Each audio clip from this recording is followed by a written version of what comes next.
Welcome. I'm J. Michael Silver, and this is Foundational Steps, the show where I talk with people about the choices they've made to get where they are in life now. In this episode, I'm talking with Adam Freed. Adam is a multi-hyphenate entertainer. He's done amazing things, like worked as an actor on 2 national theater tours, started a film festival, and is on his way to being a top Hollywood TV writer. He's got a great story you'll want to hear. Links for Adam and timestamps for everything that came up in our conversation are in the show notes. Please support the show by leaving a comment or review. I'd love to hear your thoughts. And don't forget to look at our affiliate links. You might find something of value. Enjoy our conversation.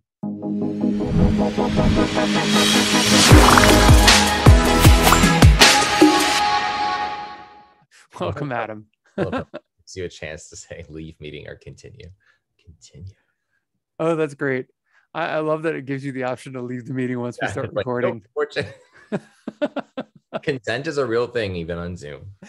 Oh, that's hilarious. Well, you know, in the digital age, it's funny because consent, all of a sudden, it has additional meanings. And I feel like the more meanings consent can have, perhaps the more it will bleed into like people's consciousness and the culture of like, this is important. Consent is important.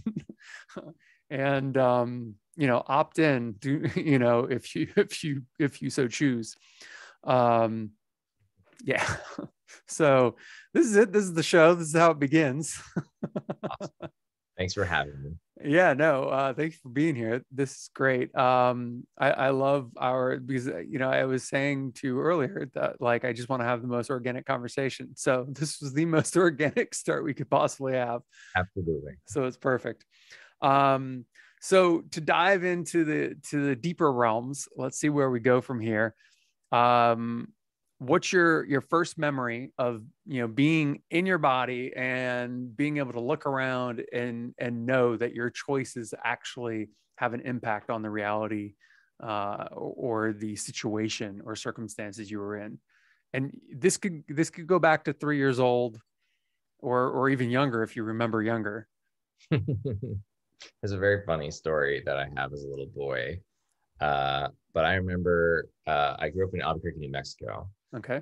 And my dad was in the Air Force. So I actually come from the Midwest. I hail from Dayton, Ohio, from where I spent most of my childhood. But when I was very little, I remember really enjoying Westerns. And I had this cowboy hat, and I just really thought I could be a cowboy. And we had a Cocker Spaniel named Bernie, who I was hell-bent on being able to mount him like the cowboys did by like jumping onto the horse and having that good old-fashioned trusty steed. And so I remember very vividly at the top of the little landing of 5 steps of stairs, seeing him at the edge there. He was just kind of sniffing on the ground, and I went to make the conscious decision to leap onto his back.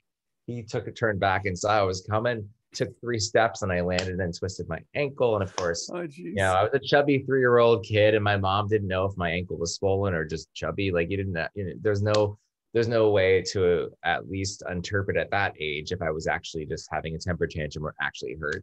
Yeah. And so they took me to the doctor's office, and I remember my doctor said, well, let me see him walk to you. And so they set me on the floor, and I just got on my hands and knees and I crawled to her. And the doctor said, this is a very smart child, because it knew that I was like potentially walking. And my mom said I actually didn't really break or twist. Maybe my ankle got a little twisted. Yeah. She would see me like walking normally, and then when she turned back, I would immediately start limping and start the acting going on. And so I think, that's awesome.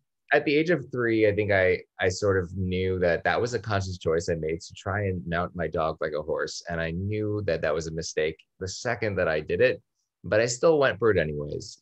And I think I've always been a little fearless in my attack of everything. I've always just been like, I'll figure it out later, but I'm just like a yes man. I kind of go after it. Because I feel like a lot of times it does work out for me. That just yeah. Well, I mean, there's something to be said for going after what you want. And when you sometimes sitting and thinking before you leap can hold you up just long enough to miss your opportunity. It's so true. You miss 100% of chances you don't take. Yeah, exactly. And I mean, if you were a little bit older, you might have been a little bit more stealth, and the dog might not have seen you coming and might not have So moved. true. I think I yelled "Hi Ho Silver" away at the top of my lungs. So probably didn't really work out for and I'm glad I didn't hurt my dog. So Yeah, exactly. better me That's than amazing, though. That's a fantastic story. So, all right, well, because you were so young, um, just track forward a little bit. When was the next kind of moment that you realized, like, oh, I'm making this decision? me. Well, I think my dad being in the Air Force, we made a major move from Albuquerque to Dayton, Ohio. Before we did that, we actually almost went to Belgium. We like were this close to going to Europe and started learning French and like preparing to kind of downsize. How old were you? I was 6, Oh, wow. and I remember like us taking like little French video classes and trying to prepare, and then at the last minute they're like, "Just kidding, you're moving to Ohio." And so moving to Dayton, Ohio at the age of 6 was a little traumatic for me. I think I had a lot of anxiety about transitioning or coming home, and my parents would have left without me. And so I think the second that we got to Ohio and I was meeting new people and kind Hmm. of being in a new space, I kind of got to carve the things that I really gravitated towards. And so there's an organization called Odyssey of the Mind, which is sort of a creativity group that allowed you to perform a 8-minute skit at the end of the presentation. So that That's was cool. probably my first foray into acting. And I kind of enjoyed, using my imagination and kind of getting into things. But for some reason, I think that year, my first year of first grade and kind of getting into a new city and a new home, um, I started becoming aware of breaking myself from my dependency on my sister, because I had an older sister who's 2 years older, and I feel like she kind of called all the shots when we used to play games. Yeah, She kind of always did things, and I would kind of follow her as a copycat. And that was the first thing that I chose to do for myself, that she was not into theater and performing. She did dance, but that was the thing that I was like, no, I like acting. And I wanted to take an acting class and kind of get into like auditioning for the community theater at the town hall downtown. And that's so it's cool. like, that was my first kind of cognizant moment of like, I enjoyed performing in this sketch it was like a skit we did in front of the elementary school. And I started making people laugh and kind of learning how to improv because things went wrong and I had to kind of cover for some things that went wrong, and learning that I kind of really enjoyed the interaction with an audience. But that was probably the first moment that I started making decisions for myself to kind of have my own independence from my sister, and kind of realizing that I could ask for what I wanted and my parents would put me in those groups or let me play the sport I wanted to play. Yeah, that's a big deal. I mean, especially at an early age, I feel like so many kids don't know that they can even ask for what they want. My Mhm. sister, I don't think, just remembering back, we haven't talked about this in ages, but I remember, I think I was a freshman, maybe even in 8th grade. I wanted to go to this concert that some friends were going to. I asked to go, and my parents said yes. And my sister like threw a fit. She was like, I didn't get to go. And they were like, you never asked. And she's like, but I wanted to. It was like, well, you can't get what you don't ask for. So, That's another great statement that should be a slogan slash bumper sticker. yeah, I like that. You can't get what you don't ask for. I want $1 million tomorrow. So let's see if it comes through. Yeah, you let me know how that works out. I'm gonna. I will. God, if it comes through, won't that be something? You'll get a text, you'll be like, holy shit, it worked. It worked. I get commission. Yeah. Yeah, I'll give you 10%. That's a healthy commission. I think so. Uh, so how long did the play and having fun acting go until you realized that this was something more going on? Um, I feel like it kind of it took a few years to kind of for me to get really into the theater group that I ended up getting involved in. Like, I think I auditioned for the town hall a couple times and didn't get it. And then my mom thought, well, maybe you should take like an acting class that they're offering over the summer. And that was really like, that gave me a foundation to kind of learn a little bit how to hone my craft. And at that age, begin to do the work. Yeah, do the work. And then the next audition I went to for the show that they were casting, I was cast. So it kind of took me a few moments to kind of get into it.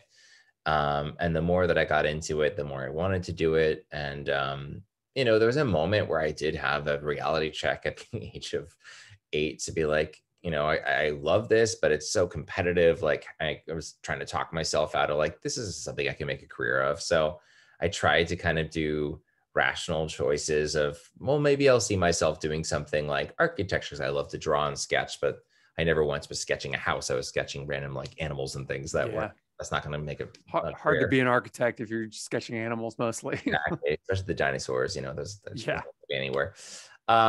But yeah, I think the more that I got into performing with the community in Dayton, Ohio, the more that I was able to grow into the love that it has become, this unrequited but permanent love I have with acting and storytelling.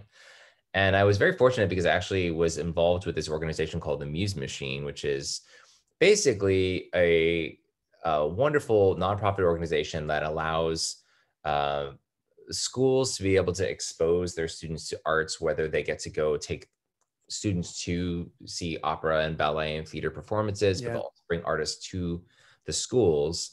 And then they also put on an all-city production that would be once a year. That's like all the schools within the entire city would audition for this great competitive, awesome show. And they brought in Nat Horn, who's a big time director from New York City. If you ever saw the Producers movie, he was the guy that played Audition for Black Hitler. I mean, I think he just had his 93rd birthday. I mean, he was in movies with Judy Garland, and like he's just an old time. Even in an episode of Friends, Joey took dance class at the Nat Horn School of Dance. I mean, he's like a legend. I think I remember that episode actually. Yeah, that's funny. So Nat Horn was an amazing director choreographer that they would be lucky enough. I don't know how they got it, but they got him to come to Dayton, Ohio every year and spend 4 months rehearsing with these kids. And they would get all the sets from Broadway, and they would put on this fantastic production of a musical. And so from going to see that show and seeing all these, leads of these shows become professional Broadway performers, and then eventually getting cast in these shows and getting to be working with people that are pursuing their dreams and successfully going off and working, I think I was able to kind of assuage whatever fears I had and realize, oh, like this is actually a legit thing that people are able to do and pursue and chase after. And if I didn't have that, I think it would have been harder for me to convince myself before I even convinced my parents that I wanted to do this. But I was very fortunate to have so many role models and examples that allowed me to have the courage to kind of say, yeah, like I want to go for this. I think this is what I want most. Like, and now, so did you, at that point in time, were you thinking this is theater, or were you thinking this is just acting in general, and that could mean anything, commercials, anything, or like what was this? I mean, the irony is that our family has always had a love of going to see movies, and I've always wanted to do film. But at the start, I got really into theater. I got hit by the theater bug and loving musicals and musical theater. And so the initial dream was just like, I wanted to move to New York and pursue the whole Broadway market and kind of do that. But yeah, I think I always knew I would love to be part of the film world as well. So it kind of started with the theater world, and that's what led me to decide to major in musical theater in college. And now I've kind of come full circle because I did go to, I had a great experience. I got to do a couple national tours of children's musicals, and before I got amazing.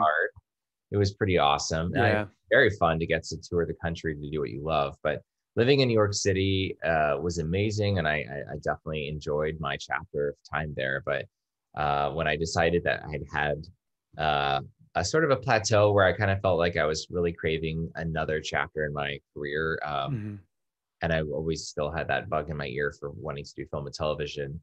I'd made the decision, in 2015 to move to LA. And now that I'm here, I feel like I'm in the place where I'm supposed to be. And this is kind of the market that I think I've always been wanting to do. I think almost anyone I've ever met that's happy here has a pretty immediate feeling of like when they get to LA, they're like, I'm home. You know, for better, for worse. It's like, I'm home. Very true. I mean, I remember coming out here. This is before I moved here. I remember this would have been back in 96, I think. And I'm like, I just want to live here. This is where I want to be. And I I had so many preconceived ideas of I've got to do certain things. Um, because I'd kind of given myself certain tasks and I felt like I had to finish those. I look back and I'm like, no, I didn't. Like that was just this arbitrary, obsessive, compulsive thing I put on myself, thinking that I had to accomplish these things before I could, you know, move on. Um, and otherwise, I think I would have come out like way sooner, and I would have been here, and I would have been able to uh, get a jump start. You know, coming out when I did in 2000, put a damper on things because I got here right at the commercial strike and right in the midst of reality TV becoming the thing.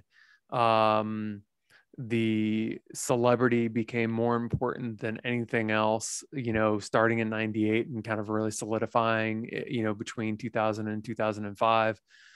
And everything got more difficult. I feel like in the last few years since you've been here, my opinion, for what it's worth, I feel like things finally balanced out a little bit and kind of have gone back to a little bit more of a, you know, normal where, yeah, sure, celebrity personality is still important.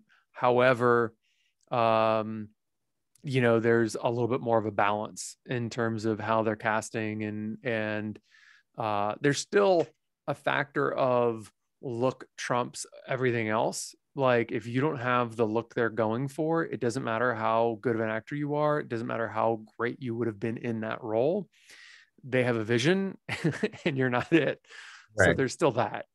Um, I and you know, maybe that's just TV and film, but I totally agree with you. I think the balance is starting to come back. The needle is kind of shifting from that world. At the same time, I think it's kind of a double-edged sword because there's this rise of social media and the influencer, you know, sort of moments that we're going through where yeah, people are starting to kind of get into TikTok and to following all these people that are very funny. And it doesn't always translate to them having an audience for the project they get cast in, or that they're going to have the chops to be doing the role they're doing. But I yeah, do think, especially with having the last couple of years being so rough and all of our pandemic woes we had for 2 years, I felt like we are hitting the golden age of television at the moment because we yeah, had so much time to watch content and so much time to look towards these stories that not only uplift you, but distract you from the depressing situation that we're all going through. All of a sudden, I think there's going to be a huge influx of need for new ideas, new stories, yeah. new people, fresh ideas, and everyone is now a critic, and all these people that have been stuck at home watching Netflix, everyone's judging the shows that are good or bad or whatever. And I think it makes everyone really want to see the talent first and foremost before it's anything else, you I know? think so, and I don't think the producers have quite, or the people with money, I should say, have quite figured out that they need to stay out of the game and they need to let the creatives, you know, do their thing. FX figured that out a number of years ago, probably actually 2010, between 2010 2015 with The Shield. I can't remember what year that was, but it was at least 10 years ago, I think. The Shield was one of the first projects FX did, and they basically said, okay, creators, go for it, you know, and none of those people were famous. Hmm. You'd seen some of them before, but none of them were famous. And that brought about a big shift. And it didn't really take root outside of FX, but um, Justified, Sons of Anarchy, a bunch of other amazing shows, which were creator driven, creator controlled, and the network stayed out of it for the most part.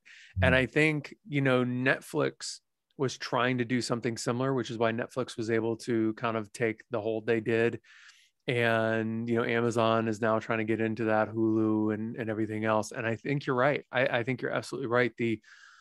They're trying to figure out, okay, how do we give the right voices the right platform, but not silence anyone else. Like Netflix especially is really trying to figure out how to toe that line, so that, everyone gets heard, which is kind of amazing. It's like Jon Stewart said recently, we don't need the silent speech. We need more speech. We need better speech, and better programming, more programming. It's an exciting time because I think there's definitely a sort of zero tolerance for some of the casting and creative choices that were made that sort of offended different groups, and sort of alienated people that felt like they should have been playing the parts that they are actually connected to, whether or not it's, because they're casting a white person in a role that they shouldn't be doing, or a straight person in a role that they shouldn't be doing. And I think we're at this point now where people are demanding and asking for authenticity and love when there is that sort of organic connection where someone can really write and tell their story. Yeah. With shows like Rami and obviously with Issa Rae and Insecure, and there's so much, and I personally love Phoebe Waller-Bridge with Fleabag. And she's amazing. And Killing Eve. I mean, she's one of my heroes, but I just think it's exciting to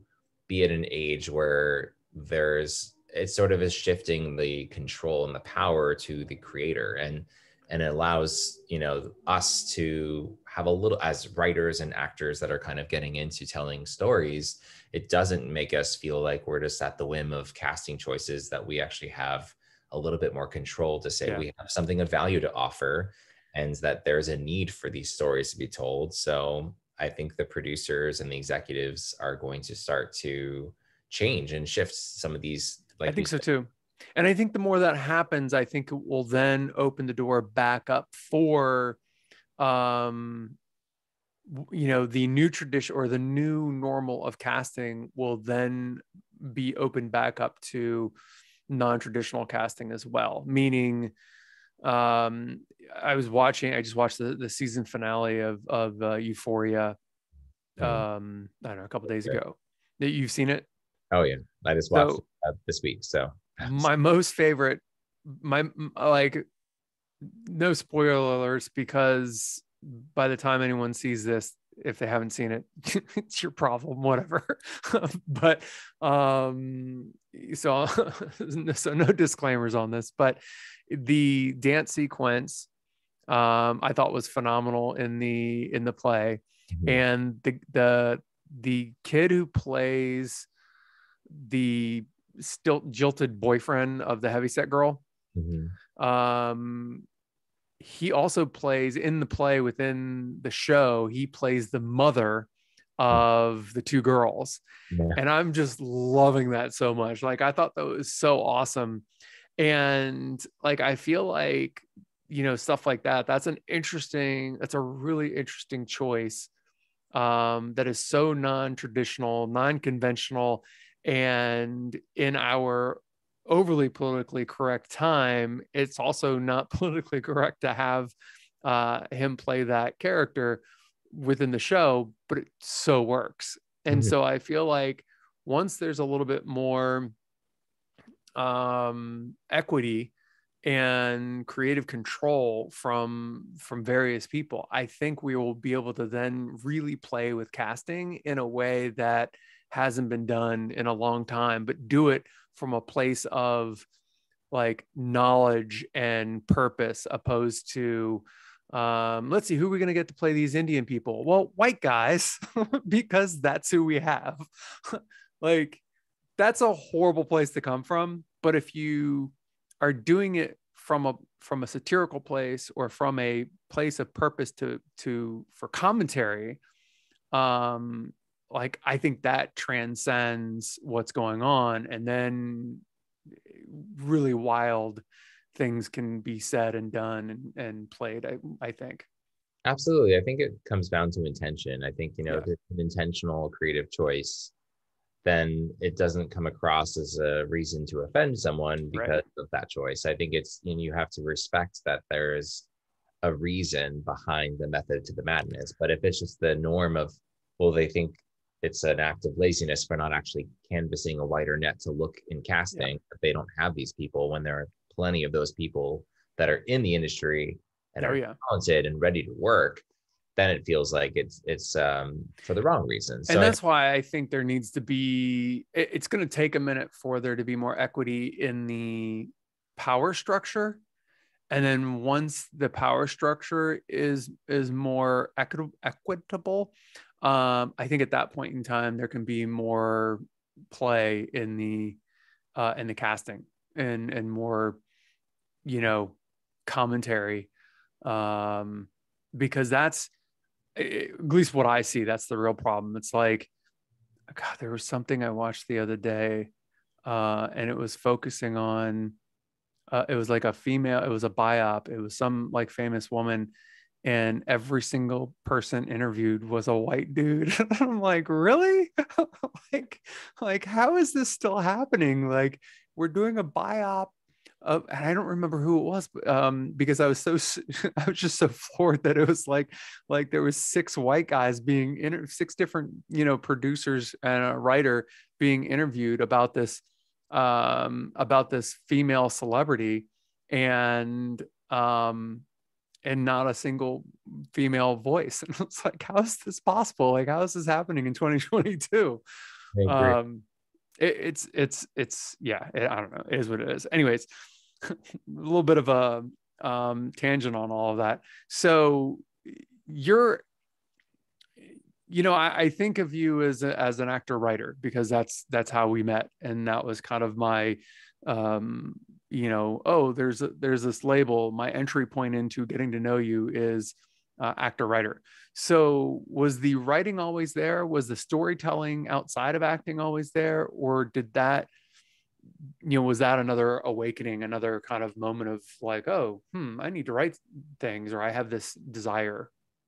I think the writing has always been there. I just don't think I was cognizant of that. That was something that I brought to the table. But I do remember when I was first auditioning for this town hall theater that I was mentioning, I used to write my own audition monologues. Oh, I that's was awesome. for the play of Winnie the Pooh, and I like made my own little monologue. And so I feel like I kind of have written a lot of things along the way with it. May not have been a full script, but I would write that and got into the Mm-hmm. creation of it.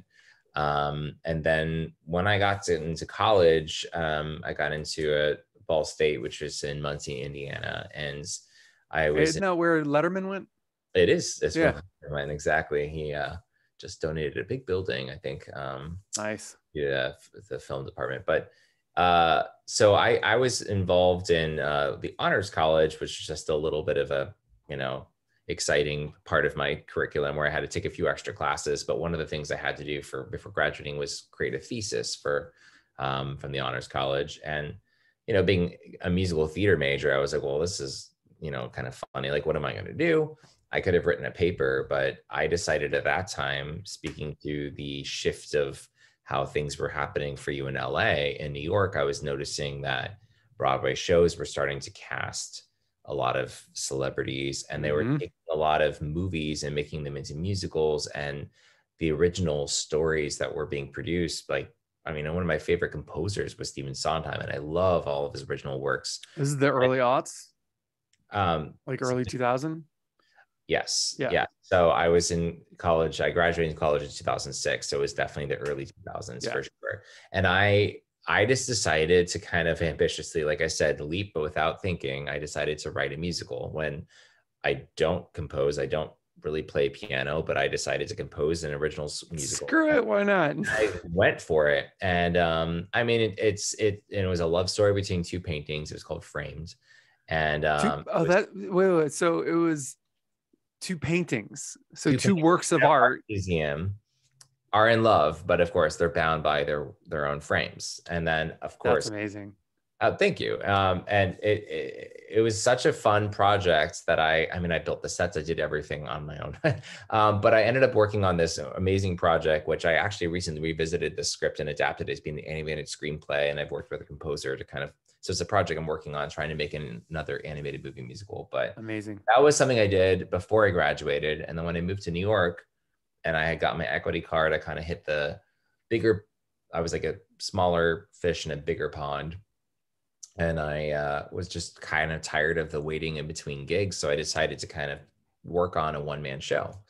And I crafted it and worked on a version of it that I performed at the Laurie Beachman Theater, which is actually a venue in off-Broadway that Joan Rivers used to perform at every week before she passed. And I kind of worked on that and marketed it and put on my own like one-man autobiographical musical.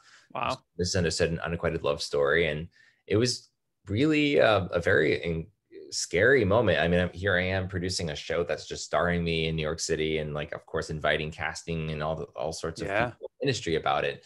But it was such a cool thing for me to do, because I think I really started to fine tune what it is that is a good story, and learning how to like offer a lot of humanity and humility about yourself, and kind of scratching the surface of what it is that I brought to the table.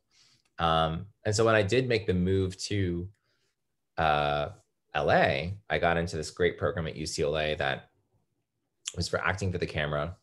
And the first thing that they taught us was just don't wait for things to happen, create your own opportunities and write your own stories. And so I just kind of took that advice and started writing, and the rest has kind of turned into this hybrid career that I've crafted for myself, where I'm working on multiple different scripts and acting, and I love it. That's amazing. I mean, it's really amazing. The excuse me. Yeah, the just doing the one-man show, because I've tried to write a one-man show and I can't do it, because anything I write about myself, it just seems to be a ridiculous joke. Like, and the the things that I've gone through can easily be categorized as tragic, but not so tragic as any story like Euphoria, like something like that. And so it just always seemed to be like, other people have more interesting stories that I'd rather see dramatized. And when I was in college, I did do write and produce a show and directed a show, and that really was to some weird extent autobiographical, but it was really more of an energetic biography of like how I feel in certain circumstances. And so it was not a lot of dialogue, it was I almost call it more performance art than anything else. And looking back, that was probably one of my more fulfilling projects, because I got to work with, I had an amazing cast, and they were all just like, what do you want us to do? Because they just kind of knew like this was just this crazy kind of psychedelic, experiment of like, how are we going to make energy as an idea, and these energetic feelings come to life in a stage performance, a sound lighting, and so forth. So I always love anytime I meet someone who's a writer and is able to clearly put their ideas on the page, because I feel like I'm constantly having to translate between this weird medium of like, ephemeral energy into some sort of objective reality. And it's always difficult for me. And that's very true for a lot of my friends that are in the industry as writers as well. I think some people are very good at having ideas and needing like that partner in crime to be the sounding board to maybe co-write or co-collaborate on something. Yep. I have had experience in both.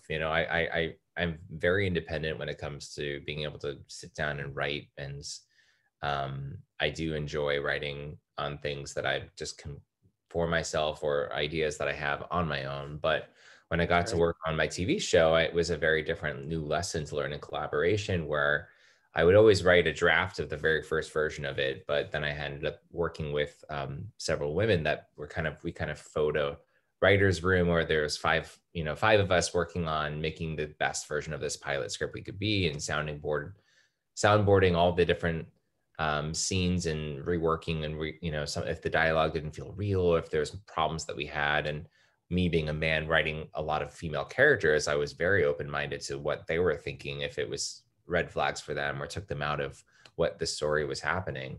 And it was a really hard lesson because I still wanted to try and articulate my ideas and my vision, but at the same time making sure everyone felt heard. And I think that Did you put that group together? Was it your group that you put together? It was a really interesting organic process. So I, circling back to my UCLA experience, I got into this really incredible program that took 2 classes of 16. So there's like 32 students from, however many they were choosing from. And it was a very international group. There was my friend Ava came in from Spain. Then my friend Ioana was Greece, was Greek. I had, we had people from like India and all sorts of we had it just was an incredibly diverse group of people. It's amazing. And so when I first kind of came up with the concept for my pilot, which was, I wanted to create an opportunity for us, this class that we bonded with, a chance to work. And so I kind of created characters for these people and pitched the idea for what the general broad stroke of what the idea was and the characters that I had written for these people, and asked if that was something they'd be on board with. And that just kind of spurred us into oh, you should be the head writer. You should write the pilot. We should do this. So I wrote the first version of the pilot in 4 days and came back and we did a reading of it. And then we kind of started tweaking. And I thought to be collaborative, let's have everyone, tell us what you're interested in. Because there's a lot of people that brought other skill sets beyond acting to the table. People had producing experience. Some people had also written. And so there was the same consistent people kept showing up because we would have meetings before our acting classes every single week. And eventually we just kind of became the solid 5 of us, which would be the ones we could count on. So we're okay, well, we're going to be the ones that are really working on this.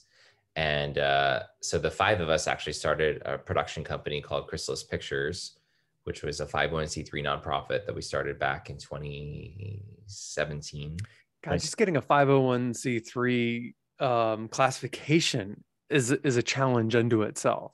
It was. And I'll be the first to admit, it was actually my amazing friend and partner, Monica Quinn, who did all the work, because she really wanted to have a nonprofit. The rest of us weren't really quite sure how that works with production companies, but they can do everything a normal company can do. The only thing they can't do is share profits. Exactly. But you think about Roundabout Theater Company and the Actors Gang and other companies, there's a lot of nonprofits in those as well. Yep. But it's amazing when you have it as a production company, because when it came to shooting this pilot that we had, we decided to crowdfund and we raised $22,000 to shoot the pilot of my show, Dirty Laundry. Oh, and it's all tax deductible for your... Tax deductible for the people that donated. We saved money at every step of the way, from rentals of spaces, permits being waived, fees being waived. I mean, because we shot in the laundromat in Glendale, which would have cost us $1,700, which that went from $1,700 for permits and fees to $100 because they waived all their fees because we're nonprofit. So our money just stretched immensely and was an incredible opportunity. And we also decided to learn that one of the things that makes our company special is that we wanted to have an educational part of our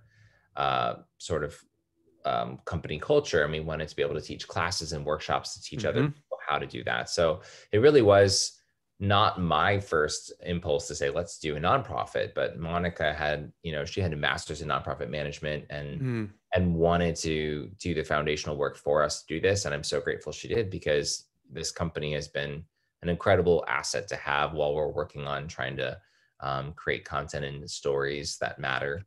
Well, Um, I mean, it also gives you a platform, to be able to do all kinds of other things. I mean, the nonprofit, there's so many things people don't understand about nonprofits and or profit making companies. And, not to go off on too much of a tangent, but just in case anyone out there is cares, the nonprofit does everything that a profit making can do, except it can't share profits. And then it can do one thing that a profit company can't do, which it can take donations, tax-free, donations, and give the people giving the money, a tax write-off, which is huge, because all of a sudden it makes perfect sense that you're getting all these tax deductions for space rental, because every company has to zero out their budget to pay as little taxes as possible at the end of the year. So if there's anyone out there listening that is trying to figure out how to do this, it's a perfect way to start. And nonprofits can own profit making companies. So that's also something, your company can one day own a production company that's a profit making arm, because it's a more of a commercial arm, and that commercial arm can fund the nonprofit. So, I mean, there's so many, clever ways of mixing and blending that most people don't enter into and don't realize. So that's amazing that you're already doing it and fully in. Thank you. Yeah, I mean, we got our EIN number and everything. I think it was like last year or 2 years ago. We officially got everything we needed to, but it kind of became, this wave of, we're working on a TV show idea and wanting to actually produce a pilot as a proof of concept. And then we decided to start a film festival that same year and produce that at this. And it just was like all this excitement happened. We managed the film festival. It was called the Moving Parts Film Festival that we did for 5 years. We decided this year to unfortunately retire it because it just became too unmanageable as our acting careers are kind of taking off. It's just a lot of work to do in addition to everything else we're Unless there's enough money coming in to hire someone to manage it for you, it becomes too much. Yeah, it was a labor of love. And I learned a million lessons on storytelling as a judge and watching films first submitted from all over the world, especially like by like female filmmakers from like Pakistan and Afghanistan. It's Oh, wow. insane to be able to see just how other countries can storytell and the way that they, I just feel like it's a masterclass in showing restraint. I always think less is more and show don't tell. And I think it was just so cool to see the shots and the way that they would kind of you could tell it wasn't American. Like there's just a different way that we communicate that wasn't, beyond subtitles or beyond what we're watching. It was just really cool to get to see so many different creative ways that people can tell, especially in short form with short films that are under 10 minutes.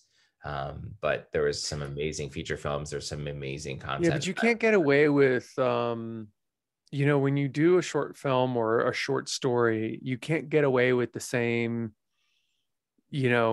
or you don't have the same leeway, because as soon as you get into a longer format, writing or feature film, you can be it's easy to be lazy. It's easy to, fall into traps where, you're filling something out and it doesn't necessarily need to have the same amount of poignancy. But in a short, if you've got 5, 10, 15, 20 minutes, every single second matters because it's so short. And if you lose them for even a second, they're gone. Where, sometimes in a feature film or in a novel, you almost need to give them a break and create lulls, and then bring it back. You can't afford to do that in, a short though. Agreed. I feel like it just makes you wonder. And I actually have applied many lessons I've learned into my own editing eye for any project I'm writing, is looking at every scene and looking at every line and making sure it's important. Does this advance the story? Is this scene necessary, or is it like what we would consider fat that you can trim out that's not necessarily necessary? I think every audience member can feel when things are fluff, you know, and it just Yeah. kind of drags, and you're kind of like, well, what's happening in the scene? You want to kind of, it's so competitive right now. There's a million different new streaming platforms. There's a million different new movies and things coming out that you just want to be able to like grab their attention and keep Yeah. it. And I think I've taken away from, you know, beyond many wonderful relationships and friendships I've made from the people and the filmmakers we've gotten to know, that I think that I've become a better storyteller from just getting to be on the other side of the Oh, for camera. sure. For Yeah. sure. So how do you deal with all of this? What are the systems you have in place? Because for someone like yourself who's been pretty self-aware from an early age, um, one of the things that I have found for myself and talking to other people, the kind of more conscious you are, the more specific you have to be or directed you have to be in what you're doing to deal with everything that's going on. If shit doesn't go your way, if you're just having a rough day or just, life, it's harder to just kind of let it be because you are more mindful. So like, how do you deal with that? What are your processes? That's a great question. I think um, I do come with an inherent gift that I think has just been very natural to me by the way I was raised by my parents, of just being an eternal optimist. Mm. I've just always been very positive. I think I realize now that I'm around my parents when they visit, I'm like, oh yeah, that's probably where I got it from. I was gonna ask, are they both optimists? I think my dad is. My Yeah. mom sometimes can be very like jumps to conclusions as she'll worry and immediately assume the worst if we have like a cryptic text message with our family thread. She'll be like, "Oh no, what's wrong? Who died?" You know, like Right. that's typical mom. But I think I have always been a positive person, quite very naturally. But I also have realized over time that this is a practice that I have just constantly made a conscious decision to continue to do, just by taking a leap of faith as I did at the top of the stairs. Yeah. I've always, you know, had a feeling of like, it's going to work itself out. It's going to work itself out. You know, pursuing a career that everyone wants to be doing is not an easy task for anyone to do, but to know that you believe in yourself and to know that if you actually make an effort, and what if it does work out? You know, like there's so many reasons why things don't, but if you can kind of focus on the positive lane, you don't focus on the traffic, you focus on the lane that you can get off the, you know, keep moving forward. Do more of what works, less of what doesn't. Exactly. And I apply this to every single moment in my day. If, you know, when it comes to a frustrating moment at work and knowing that things, you know, if a DP comes to me when I'm directing and it says, this is a problem, this isn't going to work. Well, I'm like, I want to be part of the solution, not the problem. Let's figure out things that we can do. What are the alternatives? And I think, you know, people really can get caught up in a lot of things that are out of their control. And I also like to focus on what I do have control over. So that brings me to a little bit of practice I've been starting to do in the last few years, definitely much more, is meditation. I Any do specific type or just your own brand? um, I am not super fancy in my meditation. I actually go to YouTube and I look up positive meditations for like, you know, morning for mindfulness, Yeah. for positivity to start your day. Like there's a bunch of different categories that'll just auto pop up, and I just look at and browse and see the descriptions and be like, this sounds good. And you know, sometimes I've repeated some of the ones that I have gone to, but in general, I like a guided meditation. The music, you know, just having like binaural beats or some music is nice, but I feel like I do better with having something guiding me to kind of Yeah. help keep my thoughts, because I am a very overanalytic.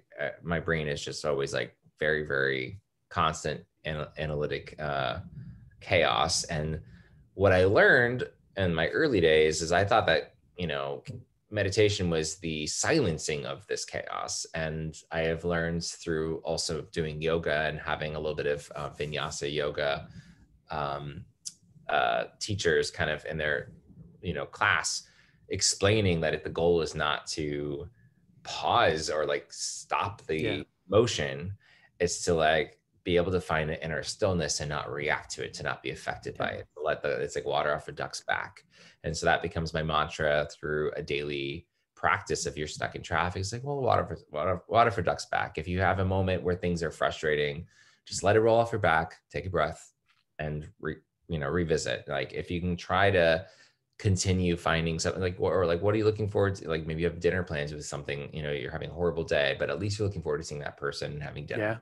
There's always going to be a light to the end of the tunnel. And so that is, I think I've just self-generated this sense of, you got this, and it's going to be good. And it's amazing how much I have been able to manifest from just trying to manifest the things I'm going after, and visualize and actively make choices that are making me feel like I'm not focusing on the negative of what you don't have. The law of attraction is definitely something that, everyone has heard of the book, The Secret, I'm sure. And there's always people that are thinking, well, if they want money, for example, $1 million, you keep on thinking money. It's not, it doesn't work that way. Like, I think the universe has a sense of humor.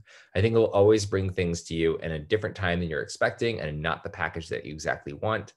And that's cool. Like, I think it's okay to also have a sense of humor as another coping mechanism, I think, to realize that, especially sense of humor may be the most important thing, because I don't know, this is just, one take on it, but if you're able to laugh, it pretty much solves anything and everything that's going on.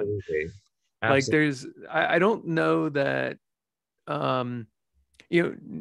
as long as there's another minute, another hour, then things can change. It's the laughter that breaks whatever's happening to allow for the change to take place. I think the other option is become a master of meditation and be able to reach stillness no matter where you are at any time, just like that. But since that requires a whole nother level of dedication to really truly master that, I feel like laughter is our best option. Laughter is amazing. And I think having a sense of humor is something that I always have gotten from my dad. He loves to make his dad jokes, which unfortunately I've followed suit a little bit more than I would like to admit. But I do think that I also learned when I was in high school, I got into running cross country, and I never really wanted to be a distance runner, but all my friends were doing it. So I, like a strong-willed person, decided to follow suit.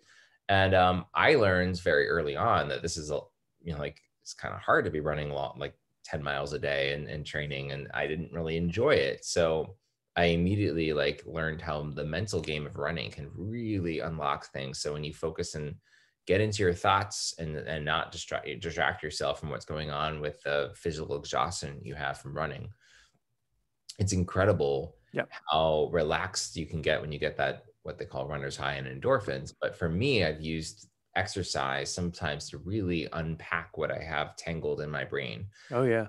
As a writer, I will always go on hikes or go for runs to really kind of unpack and think about the story I'm wanting to tell, or like the beginning points, or maybe like a conversation between two characters. It's always been my secret, tool belt device that I can use to be like, okay, like if I'm sitting and staring at a screen, it's not going to come. Yeah. We'll go for a run, or I'm going to get some fresh air and go get some exercise and see if I have a different point of view afterwards. Yeah. And I always do.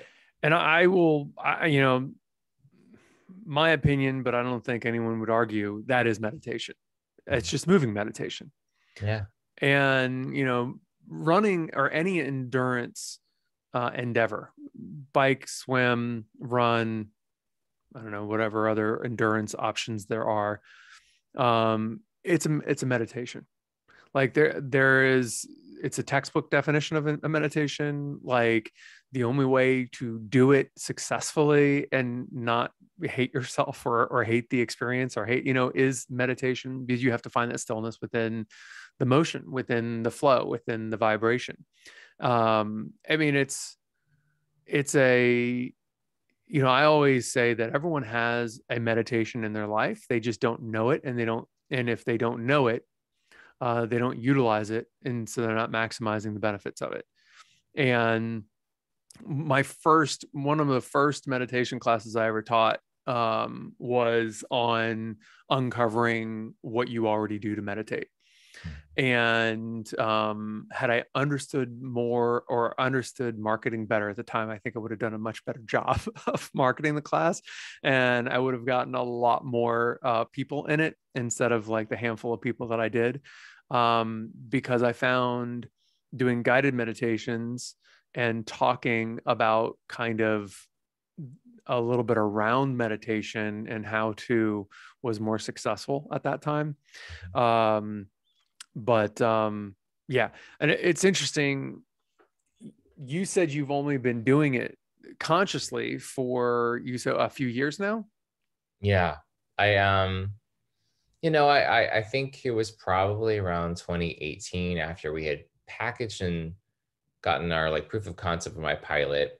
I was trying to figure out like something I could be doing to try and like set to the universe that I'm ready. I want the show to happen. And Yeah. One of my co-creators of the show was like, oh, like she sent me an app. I think it was mindfulness or something. She sent me something to be like headspace, mindfulness, yeah, she calm. sent me a specific 40-minute meditation, and she's like, this is a great one, and she sent it to me, and then I was like, oh, this is really cool. And then it kind of started me into exploring. And I also read like a really great, inspiring article about all the most successful people are always like very in control of their emotions and their thoughts from meditation. Yep. They're also very early risers, which I feel like not all of them don't. Yeah. They try and encourage this 5 a.m. thing. It's just I've tried. I just don't function at that hour. For everyone. Not without coffee, but maybe someday I'll be that person that says I am getting up early in the morning. But if you become that person, you become that person. But there are things you can do to reprogram yourself for earlier mornings, but you will still not necessarily be a morning person. Like I'm very good. I'm not a morning person. I am much more alive, alert, and focused in the evenings. But I've learned how to reprogram myself through using a little bit of mindfulness techniques and through light therapy. And it makes mornings so much easier. I'm still not a morning person, and I don't think I ever will be. It's just not my circadian rhythms or biorhythms or biofeedback or however you say that. But if let's say your show goes and you need to, it's an early morning, as most shows are, it's early morning and you've got to be at 5 a.m., then through a little bit of mindfulness and a little bit of light therapy, it will be very doable and easy, and you'll be ready to go to bed early enough to get up early enough to do what you need to do and have a great day. But you're wrong. I feel like a routine is something that I think is really also what helps solidify it. And absolutely. Unfortunately, my schedule at the moment makes it a little hard to have a routine when sometimes I do work day shifts or night shifts, and I have all sorts of up and down. Yeah, it kills Ash as well. It's very hard to do. But I will say this, one last little coping mechanism is I'm really good at being able to vent when I need to my friends and the people that I know that give me great advice. I trust them. They are always non-judgmental, and they allow me to like talk about anything I'm worrying on, because you want to, like, I think some people think, and probably about me even, that being a positive person means I never ever complain about anything. And that is totally not true. I will find ways to vent and have my moments of letting out steam, just like every other person. Yeah. It's just, I choose to like do it in such a natural way that things don't get bottled up. And I'm able to stay very even keel with the combination of the meditation and also being able to just try to be like, I'm gonna have a good day today. Every day is an opportunity to make a choice to say, do you want to have a crappy day or do you want to have an awesome day? Like, why not try to say like, I want to have an awesome day today. I want to have an easy day today. I want to accomplish a lot today. Like, you can always give yourself a little pep talk or a little mantra, and you'd be surprised at how much the brain doesn't understand that you're telling yourself to do this. It just does everything it can to make what you're. Brain doesn't understand a damn thing. It doesn't. I mean, it doesn't. It doesn't. Who knows what's up there? Yeah. But I do know that I think it's a very empowering thing to be able to try and give yourself that sort of declarative, go get 'em statement, and be surprised at how much things do work out. Yeah. Like, yes, of course things happen. You may have a blown out tire on the highway. You may have something that there's gonna be the life's curveballs, but it's how you choose to respond them and how you choose to control your emotions about it that I think are gonna make or break whether or not you have a bad day. Yeah. And every day is an opportunity to have a great day. It's already set up there for you. Just try to ride that wave. It's interesting. Okay, so I'm not sure if I know enough about, there's a specific modality that talks about your emotional wave and what your natural wave is. Mine, I know, is described as, and as soon as my friend told me this, I was like, oh yeah, that's me.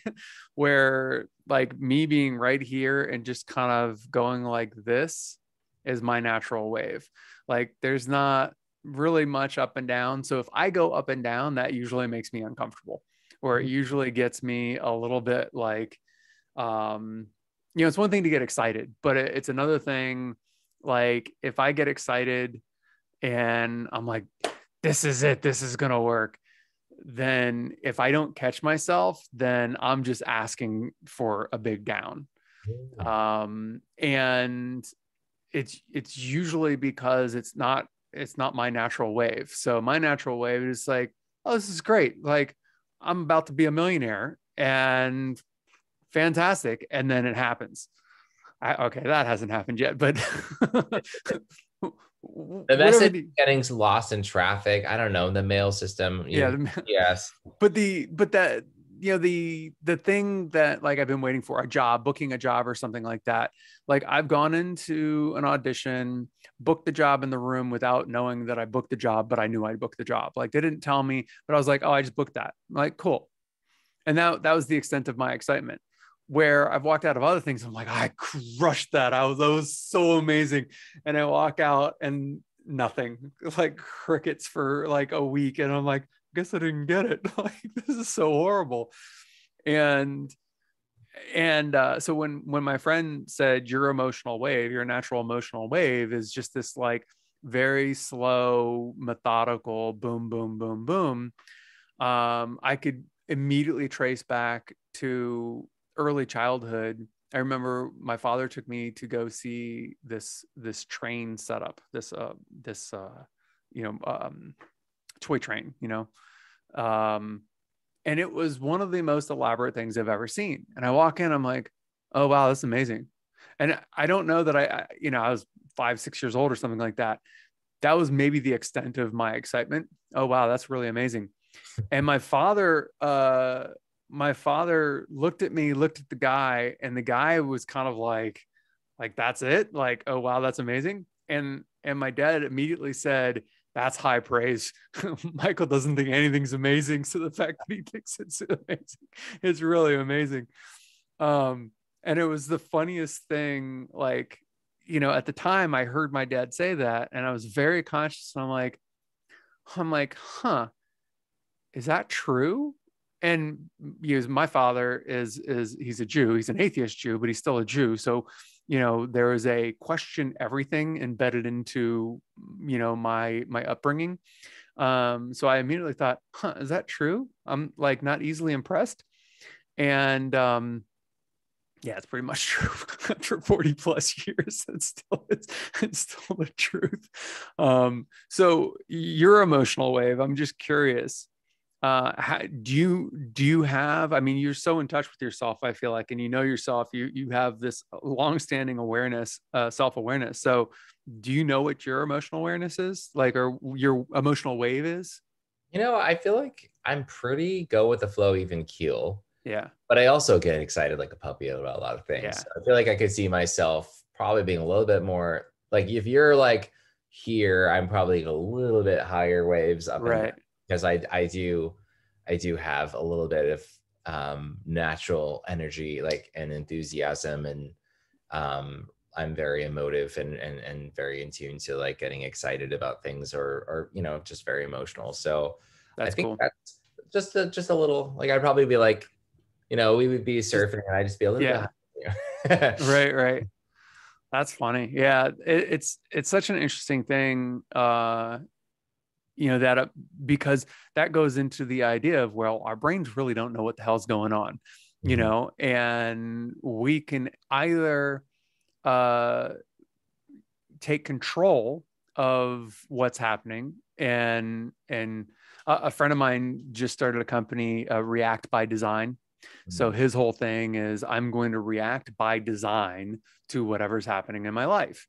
And my whole thing is obviously, foundational steps, and building blocks, and using mindfulness, along those lines. So it's so interesting to hear other people, like, even though your primary focus right now is writing and acting and so forth, yourself.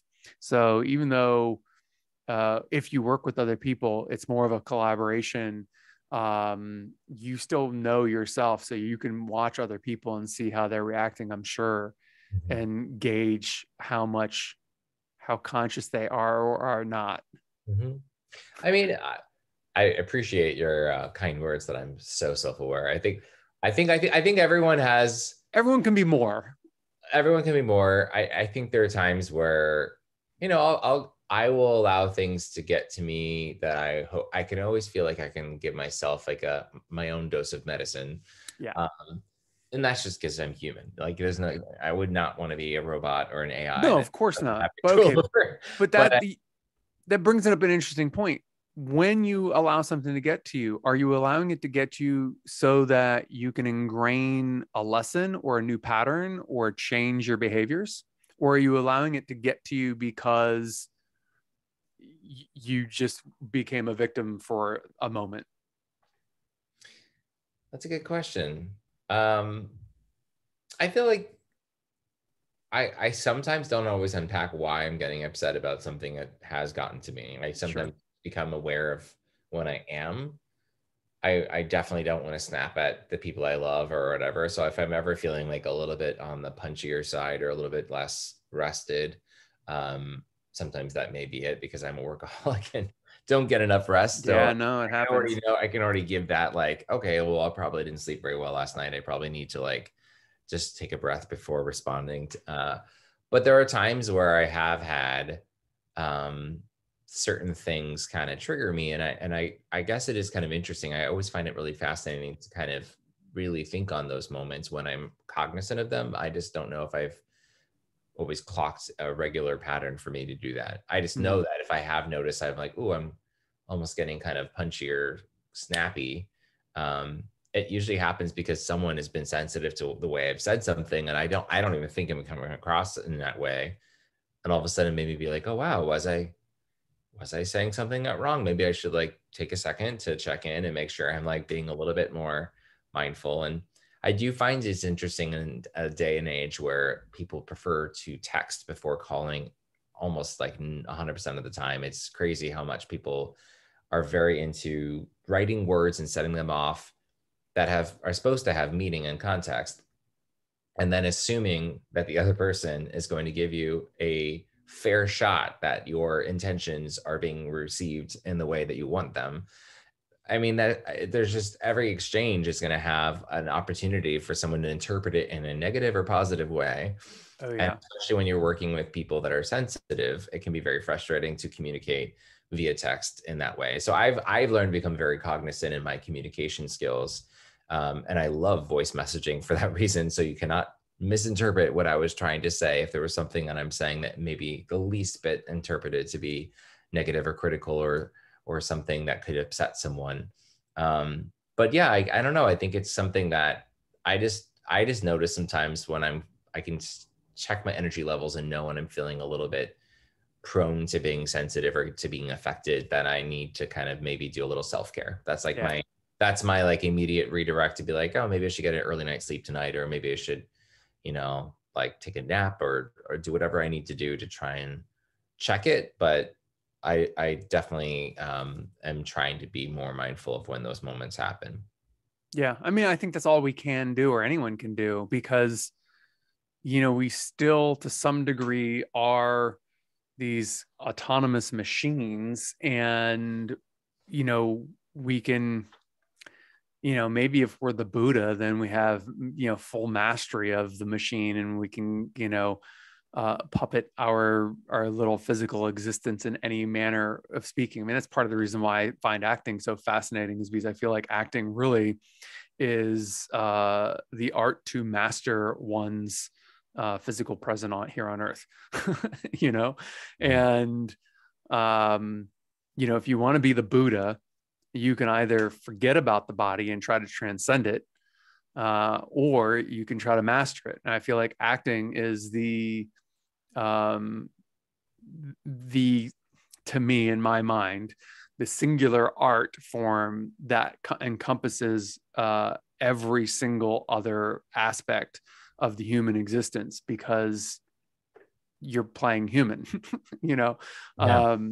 It's in my little opening for Foundational Steps, the show. All the world's a stage. All the men and women are merely players. Like, Shakespeare knew simulation theory, 500 years ago.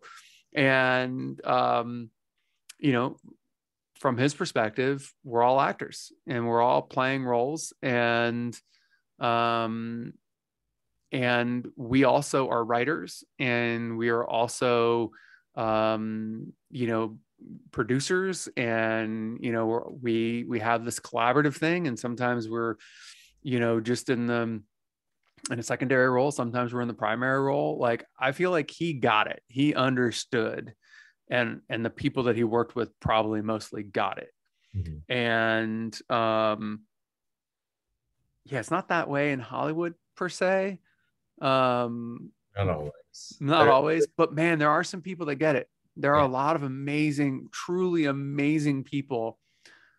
I think that's one of the things that keeps me going more than anything else, is I want to work with the people that get it. I'm blanking on his name. I got a chance to work with his brother and his brother's wife on Marvel's Agents of S.H.I.E.L.D.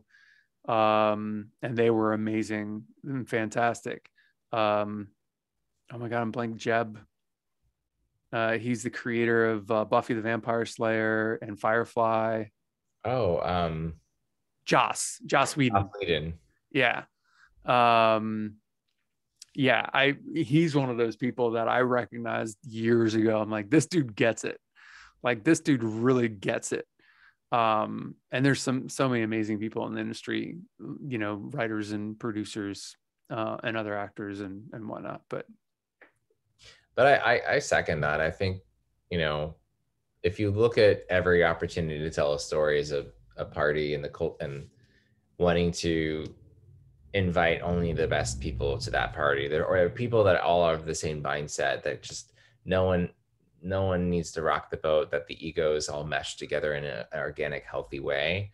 It just feels like it's going to be the most incredible, lightning in a bottle kind of project, because every project has potential.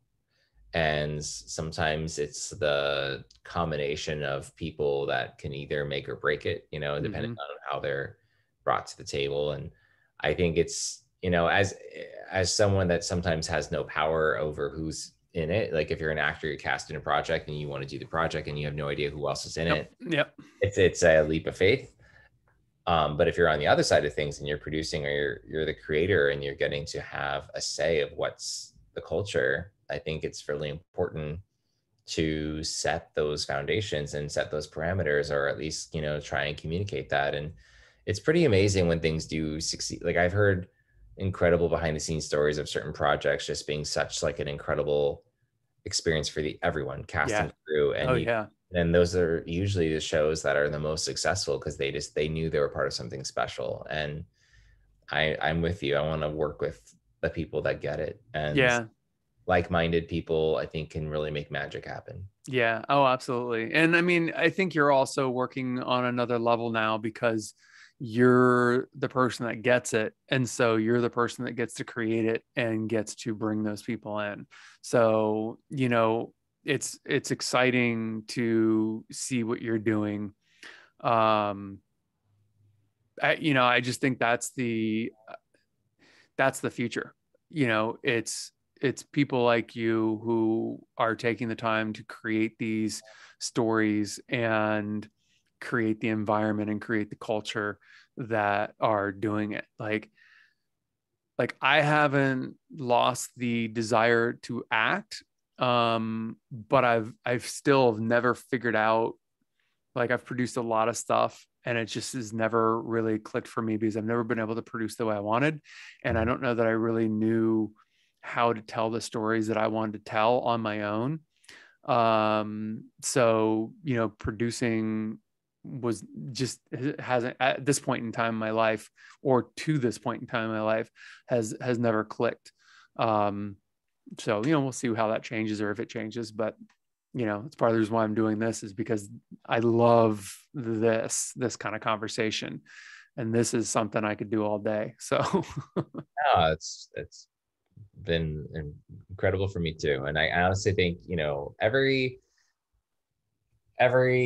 person that has always, I guess, wondered if they could produce, I think there's no secret, story of how to do it. There's no one way to skin a cat. you could do it.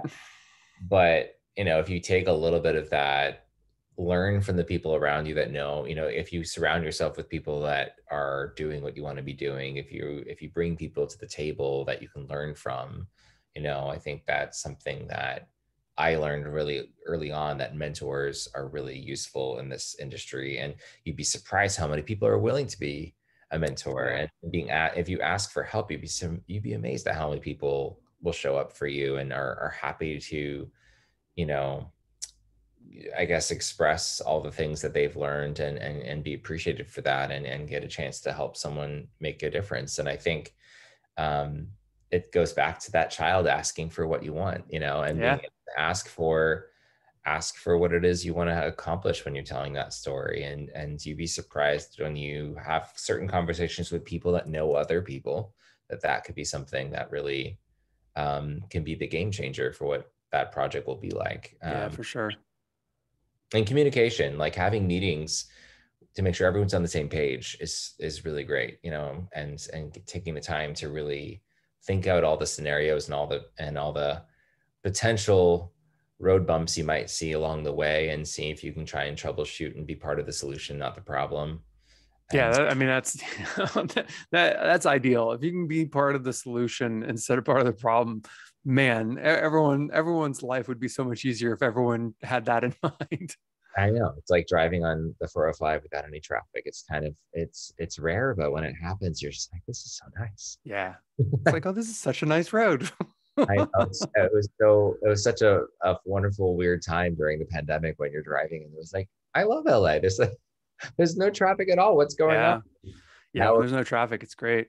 It was short but sweet, and now we're back to a working grind. But I kind of like that, because if everything was too easy, we get bored. I think. Yeah. And I mean, when you're ready for it to be too easy, maybe that's time to retire. Mm-hmm.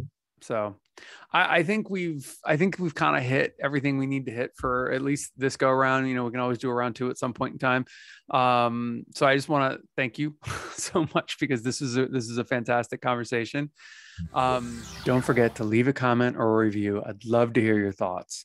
New episodes every Tuesday, and check us out on YouTube for short clips from each episode. Thank you. And until next time, remember, your life story is yours to write and rewrite as many times as you want.